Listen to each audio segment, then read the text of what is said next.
दोस्तों, ट्रांसपोर्ट मंत्री श्री नितिन गडकरी ने हाल ही में एक बहुत बड़ा ऐलान किया है। उनका कहना है कि वो बहुत जल्द ही एक ऐसा आदेश पारित करेंगे कि जो वाहन निर्माता कंपनियां हैं वो इस तरीके के इंजन गाड़ियों में लगाएंगे जिसे फ्लेक्सी इंजन बोला जाएगा, जिसके अंदर पेट्रोल के साथ साथ एक और तरह का ईंधन भी गाड़ियों के अंदर डाला जा सकेगा, जो कि पेट्रोल से 40 रुपए प्रति लीटर सस्ता है। जी हाँ, 40 रुपए प्रति लीटर सस्ता पेट्रोल से। कौन सा है ये ईंधन और किस तरीके से गाड़ियों में इस्तेमाल होगा, क्या सोच है, क्या विजन है ट्रांसपोर्ट मंत्री श्री नितिन गडकरी का, बताऊंगा आज की इस खास ग्राउंड रिपोर्ट में एक छोटे से कमर्शियल के बाद। मैं आपका सारथी भाई चांदवीर सिंह, हरिद्वार उत्तराखंड से। और सभी भाइयों से मैं निवेदन करूंगा कि अपनी गाड़ी का बीमा ट्रांसपोर्ट मॉल पर ही करवाए। एक विश्वास पात्र स्थान है जिनका कॉन्टैक्ट नंबर है 90 831 90 831। तो बीमा के लिए व्हाट्सएप करें गाड़ियों के नंबर 90 831 90 831 पर। आप भरोसा कर सकते हैं हम पर। ट्रांसपोर्ट टीवी पर आपका स्वागत है दोस्तों, मैं हूं मनिंदर सिंह और आप देख रहे हैं ग्राउंड रिपोर्ट। हाल ही में रोटरी डिस्ट्रिक्ट कॉन्फ्रेंस 2020-21 को संबोधन किया ट्रांसपोर्ट मंत्री श्री नितिन गडकरी ने। बहुत सारे मुद्दों पर चर्चा हुई, लंबा भाषण था उनका। उसके बीच में एक मुद्दा उठा वाहनों को लेकर और ईंधन को लेकर। इस मुद्दे पर जो उन्होंने बोला वो हम आपको पहले क्लिप दिखाते हैं, शॉर्ट में इंग्लिश में है, उसके बाद मैं आपको हिंदी के अंदर समझाने की कोशिश करूंगा कि इसके क्या मायने हैं असल में। We have surplus sugar. We are diverting sugar to ethanol, and now I am going to I am a transport minister, that is my responsibility. I am going to issue the order to the industry that there should be only petrol engine will not be there. There will be a flex petrol engine where there will be choice with the people that they can use 100% ethanol or 100% fuel. I am going to take the decision as early as possible within 8 to 10 days. And we will make this that they will be mandatory for all that industry to make flex engine.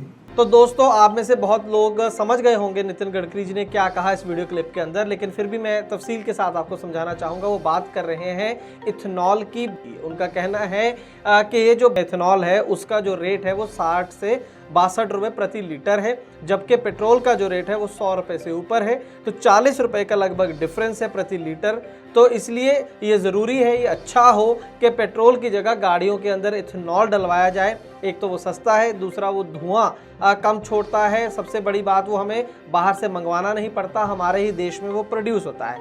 ऐसा उनका vision है। अब साथ में वो ये भी समझते हैं बखूबी कि सिर्फ ईंधन की बात नहीं होती है, बात इंजन की भी होती है कि क्या उसके अंदर आप जो है इथेनॉल से उसको चला सकते हैं कि नहीं। तो उनका कहना था कि यूएस, कनाडा और ब्राज़ील के अंदर पहले से ही फ्लेक्स इंजन गाड़ियां चलती हैं, यानी कि एक ही गाड़ी के अंदर चाहे आप 100% पेट्रोल से चलाएं उसको या फिर 100% इथेनॉल से या बायोडीजल से चलाएं तो गाड़ी स्मूथली चलती है, कोई फ़र्क नहीं पड़ता है। तो फ्लेक्स इंजन भारत में भी होने चाहिए, वैकल्पिक रूप पर नहीं। मैंडेटरी शब्द का उन्होंने इस्तेमाल किया कि ऐसा करना ज़रूरी होगा, ऐसा वो जल्द ही बतौर ट्रांसपोर्ट मंत्री आदेश पारित करेंगे। आगे बढ़ने से पहले दोस्तों, मैं आपको ये बता दूं कि आज की डेट में जो आप पेट्रोल यूज़ कर रहे हैं उसके अंदर 8% इथेनॉल पहले से मिला हुआ है और 2022 तक का टारगेट 10% का है और 2025 तक का टारगेट 20% है।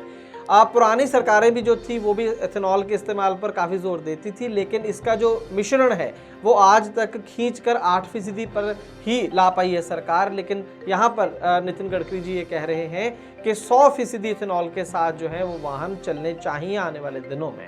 बहुत अच्छा विजन है लॉजिकली, इसमें कोई भी बुरी बात नहीं है। जो उन्होंने कहा पेट्रोल से सस्ता है, हमारा जो विदेशी जो हमारी करेंसी है वो भी बचेगी क्योंकि हम इन हाउस प्रोड्यूस करेंगे।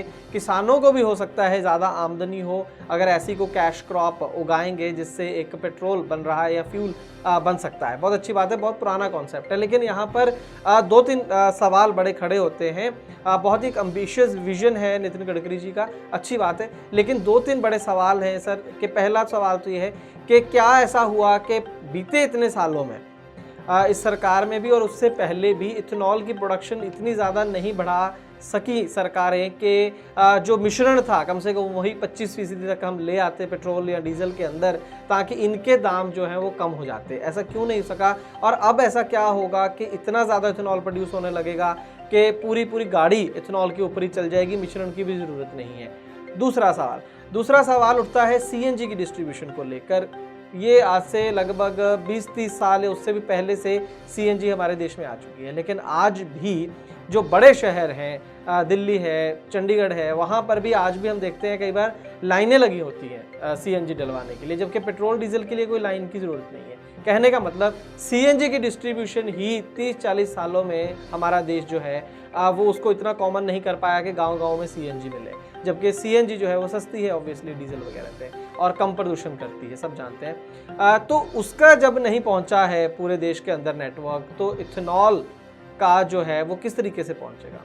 यहाँ पर मैं एक चीज़ और बताना चाहूँगा कि केरला वगैरह में इथेनॉल काफ़ी हैवी मात्रा में यूज़ होता है, लेकिन वहाँ से भी जो रिपोर्ट्स हैं वो ये हैं कि इथेनॉल की स्टोरेज भी एक इशू है। पड़ा ये जो है पानी सा छोड़ देता है, वो काफ़ी उससे दिक्कतें हो जाती हैं। तो अभी इंफ्रास्ट्रक्चर जो है, उसकी स्टोरेज, उसकी डिस्ट्रीब्यूशन, ये बहुत बड़े मुद्दे हैं। आइडिया बहुत अच्छा है, लेकिन कितना कारगर होगा, हम उसके ऊपर बात करें तो अगर नितिन गडकरी साहब ने इसके बारे में ऐलान किया है तो हो सकता है इसके बारे में कोई प्लान भी बनाया होगा। लेकिन इंडस्ट्री जो है, अगर हम इंडस्ट्री की बात करेंगे, क्या वो ऐसे फ्लैक्स इंजन जल्दी से जल्दी लेकर आ जाएगी जिसके अंदर इथेनॉल और पेट्रोल जो है दोनों डाले जा सकेंगे।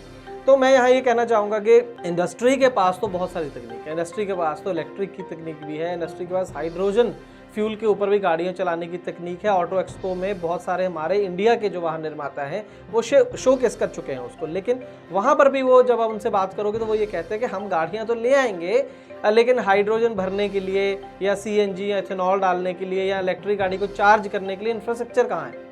वो इंफ्रास्ट्रक्चर तो सरकार को देना है, वो तो सिर्फ वाहन निर्माण कर सकते हैं। तो निश्चित तौर पर ये जो ऐलान है वो बड़ा एक्साइटिंग है, लेकिन इसके साथ बहुत सारे सवाल भी हैं जो हमने यहाँ पर उठाने की कोशिश की, जिसके ऊपर चर्चा करने की कोशिश की।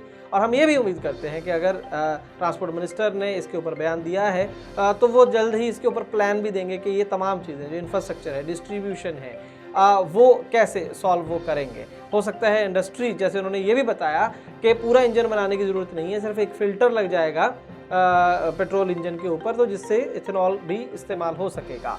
वो बहुत अच्छी बात है, लेकिन बात वहीं पर आएगी कि सरकार इंफ्रास्ट्रक्चर प्रोवाइड कर पाएगी क्या। यहाँ पर एक आखिरी सवाल ये भी है कि एक तरफ सरकार हमारी ये भी कह रही है कि हमारा जो विजन है वो पूरा इलेक्ट्रिक है।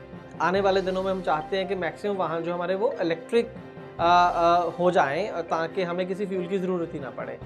तो क्या सरकार ऑल्टरनेटिव्स देख रही है कि इलेक्ट्रिक भी हो, CNG भी हो, इथेनॉल भी हो, पेट्रोल डीजल ना हो, या फिर हमें इस तरीके से सोचना चाहिए कि हम एक टेक्नोलॉजी को चुन लें पेट्रोल डीजल के बाद के, जहाँ तो फिर CNG के पीछे पड़ जाओ या इथेनॉल के पीछे पड़ जाओ या फिर इलेक्ट्रिक के पीछे पड़ जाओ, उसको एक बार पहले पूरे देश में अच्छे से इंफ्रास्ट्रक्चर उसका बैठा दें, गाड़ियां उसके ऊपर चला दें, फिर हम ऑल्टरनेट फ्यूल्स के बारे में बात करें। खैर, ज़्यादा जानकारी मिलेगी जब ट्रांसपोर्ट मिनिस्टर इसको लेकर आदेश देंगे, जैसे कि उन्होंने कहा था कि 8 से 10 दिन के अंदर वो इसको लेकर शायद आदेश जारी करने वाले हैं, तो उसमें ज़्यादा डिटेल्स हमें मिलेंगी।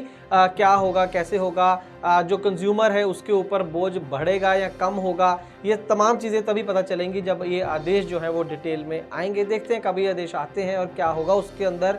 आपको पता है कि आपको तुरंत पता चलेगा और सही जानकारी के साथ पता चलेगा सिर्फ और सिर्फ ट्रांसपोर्ट टीवी पर। तो इसलिए बहुत ज़रूरी है कि अपने इस चैनल को अगर अभी तक आपने सब्सक्राइब नहीं किया है तो कर लें, साथ में बेल आइकन जरूर दबाएं। ट्रांसपोर्ट टीवी देखने के लिए बहुत बहुत शुक्रिया। दोस्तों, गाड़ी का बीमा करवाने के लिए आपको एक गली में 2 एजेंट मिल जाएंगे, लेकिन बात होती है सही पॉलिसी और सही प्रीमियम की। ट्रांसपोर्ट टीवी पर हमें हर रोज ढेरों ऐसे केस मिलते हैं जहां पर एक एजेंट ने सस्ती पॉलिसी के नाम पर गाड़ी मालिक के साथ फ्रॉड किया है, लेकिन इसके बारे में पता चलता है क्लेम के समय, और अगर क्लेम की नौबत ना आए तो पता भी नहीं चलता। इसीलिए दोस्तों, ट्रांसपोर्ट टीवी लाया है ट्रांसपोर्ट मॉल, जो गाड़ियों का बीमा करवाने के लिए सबसे सही जगह है। तो बीमा के लिए व्हाट्सएप करें अपनी गाड़ियों के नंबर 90-831 90-831 पर। आप भरोसा कर सकते हैं हम पर। ट्रांसपोर्ट टीवी को YouTube पर अभी करें सब्सक्राइब और दबाएं बेल आइकन। फेसबुक पर लाइक करें हमारा पेज और ट्विटर पर भी करें फॉलो।